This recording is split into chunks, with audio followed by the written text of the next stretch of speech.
barangay sa Maynila ang binaha matapos masira ang floodgate sa Estero de Paco. Inaayos na ito ng Department of Public Works and Highways at aabutin daw ang repair ng 2 linggo. Nasa linya ng telepono mula sa Maynila si Kari Kator. Kari, paano daw ba ang gagawing pagsasaayos dyan sa floodgate? Umpisahan ko muna sa naging epekto nga ng nasirang floodgate.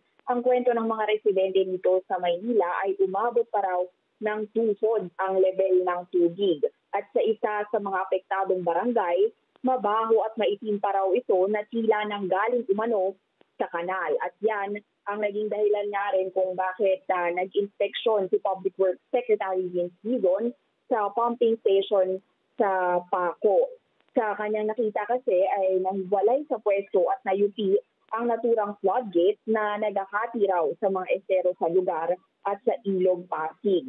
Yan ang naging dahilan kung bakit umapaw itong estero sa Paco na siyang nagdulot din ng pagbahanga doon sa mga apektadong barangay.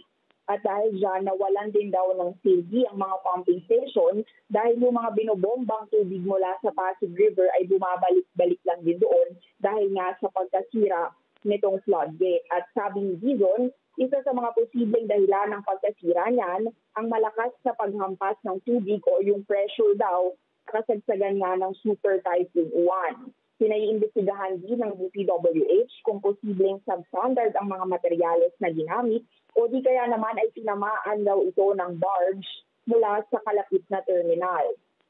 Sabi ng DPWH, posibleng abuti ng 2 linggo ang pagsasaayos ng floodgate pero sisikapin daw nila na mas mabilis pa.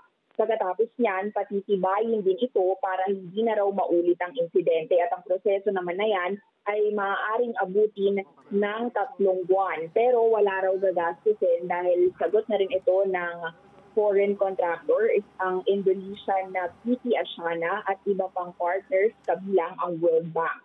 Habang hinihintay naman rules na matapos yung pagpapaayos nga ng floodgate, posible raw na magpalagay muna ang DPWH ng mobile pumps sa mga apektadong lugar para hindi na rin ulit mangyari ang nangyari nga sa kanila sakaling tumama ulit o magkaroon ulit ng bagyo. Ruth. Yan po ang Express Report ni Kari Kator mula sa Maynila. Mga kapatid, Ruth Cabalco, para sa mabilis na pasada ng mga balitang dapat niyong malaman, mag-follow at mag-subscribe sa social media pages ng News 5.